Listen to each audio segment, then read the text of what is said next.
ये वीडियोस और तस्वीरें देश की राजधानी दिल्ली बॉर्डर की है, जहां पर हरियाणा और पंजाब के किसान दोबारा प्रोटेस्ट कर रहे हैं। ये वही किसान है जिन्हें देश की रीढ़ की हड्डी माना जाता है। कभी इन्हीं किसानों को लेकर प्राइम मिनिस्टर लाल बहादुर शास्त्री एक नारा दिया करते थे, जय जवान और जय किसान।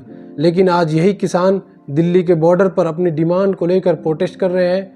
पुलिस उन पर लाठीचार्ज कर रही है, ड्रोन के जरिए उन पर आंसू गैस के गोले छोड़े जा रहे हैं। ऐसा लगता है कि वो किसान देश के हैं ही नहीं, वो कहीं बाहर से आ रहे हैं और दिल्ली के पुरअमन माहौल को ख़राब करने की कोशिश कर रहे हैं।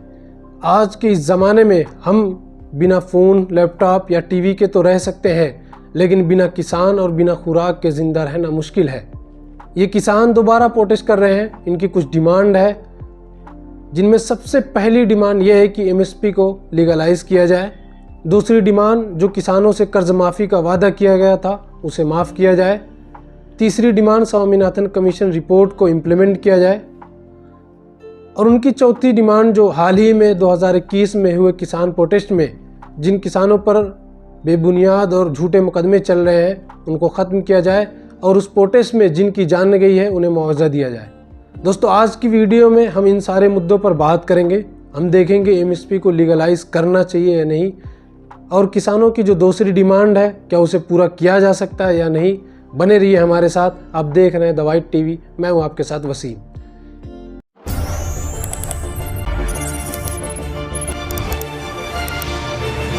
इस प्रोटेस्ट को हम फार्मर प्रोटेस्ट 2.0 कह सकते हैं, क्योंकि इससे पहले प्रोटेस्ट 2020-21 में देखने को मिला, जब बीजेपी सरकार ने सितंबर 2020 में 3 नए फार्मर बिल को पार्लियामेंट से पास किया, जिसके बाद पूरे देश भर के किसान प्रोटेस्ट करना शुरू कर दिए, जिसे बाद में मोदी सरकार ने वापस ले लिया और उनसे वादा किया कि किसानों की जो डिमांड है एमएसपी को लीगलाइज करने से लेकर कर्ज की माफ़ी तक, सबके लिए एक कमेटी बनाई जाएगी और उसका एक बेहतर सोल्यूशन निकाला जाएगा।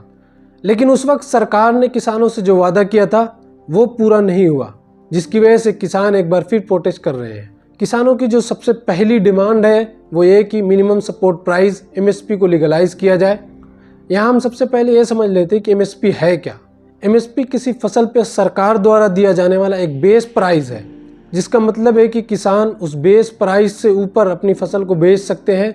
लेकिन अगर कोई प्राइवेट कंपनी उस फसल को उस बेस प्राइस से कम में खरीदना चाहती है तो किसानों के पास ये ऑप्शन होता है कि वो अपने गल्ले को सरकारी मंडी में ले जाकर बेच सके।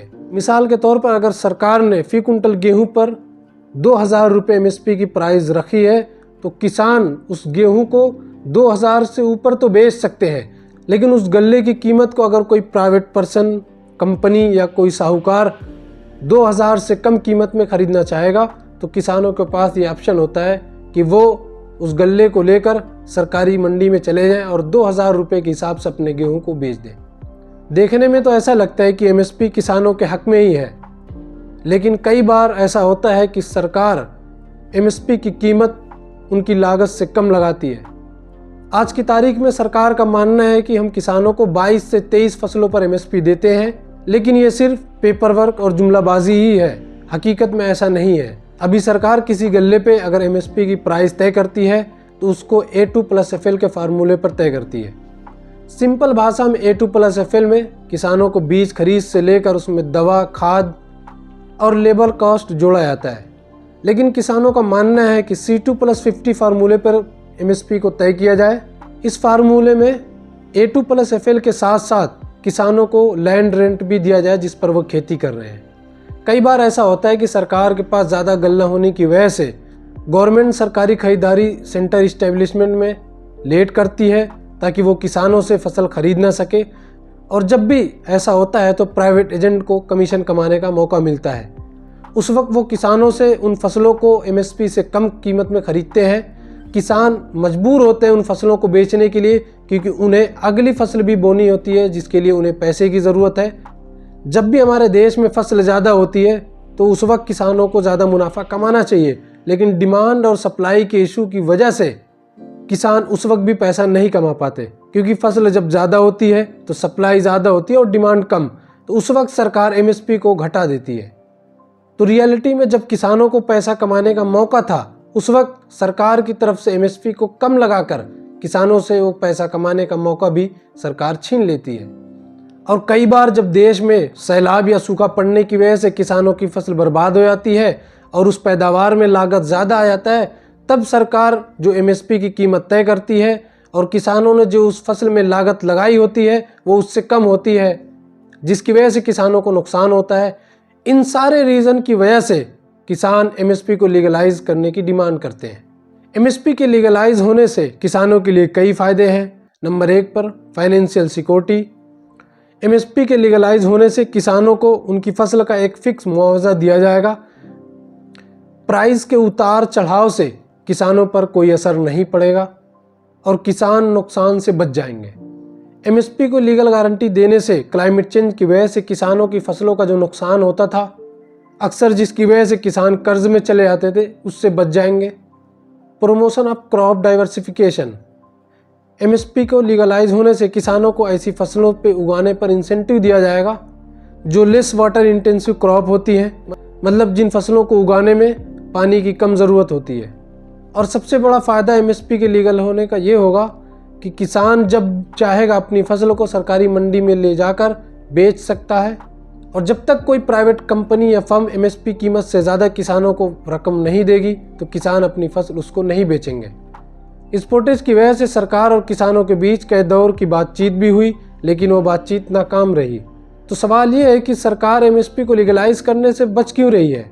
सामने इलेक्शन है और देश में किसानों का वोट बैंक सबसे ज़्यादा है। तो अगर बीजेपी सरकार एमएसपी को लीगलाइज कर देती तो सीधा बीजेपी को ही फ़ायदा होगा, लेकिन उनका मानना है कि एमएसपी को लीगलाइज करने के कुछ नुकसान हैं। Number 1, huge physical burden on government. सरकार का मानना है कि अगर वो एमएसपी को लीगलाइज कर देती है तो गवर्नमेंट का फिजिकल डिफिसिट बढ़ जाएगा और उसका सीधा नेगेटिव इम्पैक्ट देश की इकोनॉमी पर पड़ेगा। एक अंदाजे के मुताबिक एमएसपी को लीगलाइज करने के लिए 4 से 5 ट्रिलियन रुपीस की ज़रूरत होगी। दूसरा बड़ा नुकसान ये होगा कि एमएसपी के चक्कर में किसान अक्सर वही फसलें उगाने की कोशिश करेंगे जिनकी पैदावार ज़्यादा होती है। जिनकी पैदावार कम है किसान उसे नहीं उगाएंगे। तीसरी वजह है कि सरकार के पास अभी कोल्ड स्टोरेज की कमी है। एमएसपी के लीगलाइज होने के बाद सारे किसान अपनी फसलों को सरकार के पास बेचेंगे, जिनको मेंटेन करने के लिए कोल्ड स्टोरेज की ज़रूरत होगी। चौथा रीज़न है कि जब भी देश में पैदावार ज़्यादा होगी, सप्लाई ज़्यादा होगी और डिमांड कम होगी तो प्राइवेट कंपनी किसानों से फसल खरीदने से बचेगी, क्योंकि सप्लाई ज़्यादा होने से डिमांड में कमी आएगी और उस फसल का प्राइस ज़्यादा बढ़ेगा नहीं तो कोई प्राइवेट कंपनी उस पैदावार को खरीदेगी नहीं। किसानों की दूसरी डिमांड ये है कि उन पर जो कर्ज है उसको माफ़ कर दिया जाए। हिंदुस्तान में एग्रीकल्चर सेक्टर को बहुत सारे चैलेंजेस का सामना है। कई बार देश में सैलाब और सूखा पड़ने से किसानों की फसलें बर्बाद हो जाती हैं। जिन फसलों की बुआई के लिए किसान लोन लेते हैं, लेकिन जब वो पैदावार क्लाइमेट चेंज की वजह से बर्बाद हो जाती है तो किसान कर्ज में डूब जाते हैं, जिसकी वजह से किसान खुदकशी करने पर मजबूर हो जाते हैं। एनसीबी की एक रिपोर्ट के हिसाब से पिछले 10 सालों में पर डे 30 किसान कर्ज की वजह से सुसाइड करने पर मजबूर है। इसलिए किसान चाहते हैं कि उनके कर्ज को माफ़ कर दिया जाए। कई बार स्टेट गवर्नमेंट और सेंट्रल गवर्नमेंट ने किसानों की कर्ज माफ़ी भी की है। अब तक गवर्नमेंट ने 5.1 लाख करोड़ रुपए किसानों की कर्ज माफ़ी में खर्च कर दी है, लेकिन इस माफ़ी में अक्सर वही किसान शामिल हो पाते हैं जिन्होंने किसी सरकारी बैंक या सरकारी फर्म से कर्ज लिया हो। इसमें वो किसान शामिल नहीं हो पाते जिन्होंने किसी प्राइवेट फर्म या किसी साहूकार से कर्ज लिया हो। NSSO सर्वे के मुताबिक 52% किसान फैमिली कर्ज में डूबी हुई है, जिसमें ज़्यादातर किसान फैमिली वो हैं जिन्होंने किसी प्राइवेट फर्म या किसी साहूकार से कर्ज लिया हो। हुकूमत के लिए कर्ज माफ़ी का सबसे बड़ा चैलेंज ये है, अगर वो अपना फंड किसानों की कर्ज माफ़ी पर खर्च कर देगी तो एग्रीकल्चर सेक्टर में जो रिफॉर्म लाना है वो रुक जाएगा। किसानों की तीसरी डिमांड यह है कि स्वामीनाथन कमीशन रिपोर्ट को इम्प्लीमेंट किया जाए। 2004 से लेकर 2006 तक इस कमीशन ने 5 रिपोर्टें पेश की, जिस रिपोर्ट में किसानों की परेशानी क्या है उसको बताया गया है। किसान कर्ज लेने पर मजबूर क्यों होते हैं, वो सुसाइड क्यों करते हैं और किसान दिन ब दिन गरीबी में क्यों जा रहे हैं, और इन सारी परेशानियों का सोल्यूशन भी इसी रिपोर्ट में दिया गया है। इस रिपोर्ट में किसानों की परेशानी का जो सोल्यूशन है उसको बताया गया है। नंबर 1, ज़्यादा से ज़्यादा बंजर ज़मीनों को किसानों के हवाले कर दिया जाए ताकि वो उस पर खेती कर सके। नंबर 2, एग्रीकल्चर लैंड और जंगलात को काटकर कारपोरेट सेक्टर को बढ़ावा ना दिया जाए। नंबर 3, एक national land use service advisory कायम किया जाए ताकि किसानों को बताया जाए कि कौन सी ज़मीन पे कब, कैसे और कौन सी खेती की जाए, ताकि वो सैलाब और सूखे से बच सके और फसलों में नुकसान कम हो। हमारे देश में दिन ब दिन ग्राउंड वाटर का मसला आता जा रहा है। कई बार ग्राउंड वाटर को मेंटेन करने के लिए किसानों को पानी देने से मना कर दिया जाता है, जिसकी वजह से उनकी फसलें बर्बाद हो जाती है। तो ग्राउंड वाटर को मेंटेन का सही इंतज़ाम किया जाए, बारिश के पानी को इकट्ठा किया जाए, गरीब किसानों और मजदूरों तक क्रेडिट सिस्टम को आसानी से पहुंचाया जाए। नेचुरल क्लाइमेट और डिजास्टर के बाद किसानों को रिलीफ फराहम करने के लिए एग्रीकल्चरल रिस्क फंड कायम किया जाए। वुमेन किसानों को किसान क्रेडिट कार्ड दिया जाए और फसलों के इंश्योरेंस कवरेज को बढ़ावा दिया जाए। सरकार को चाहिए कि वो उन किसानों को उनके इलाके में ही रोजगार प्रोवाइड करने की कोशिश करे, क्योंकि कई रिपोर्ट ये बताती हैं कि अगर किसानों के पास फार्मिंग के अलावा कोई अच्छा ऑप्शन मिल जाए तो 40% किसान ऐसे हैं जो फार्मिंग करना छोड़ देंगे। किसानों की चौथी डिमांड ये है कि लखीमपुर खीरी इंसिडेंट में जो कसूरवार है उनको सज़ा दी जाए और उस हादसे में जिनकी जान गई है उनको मुआवजा दिया जाए।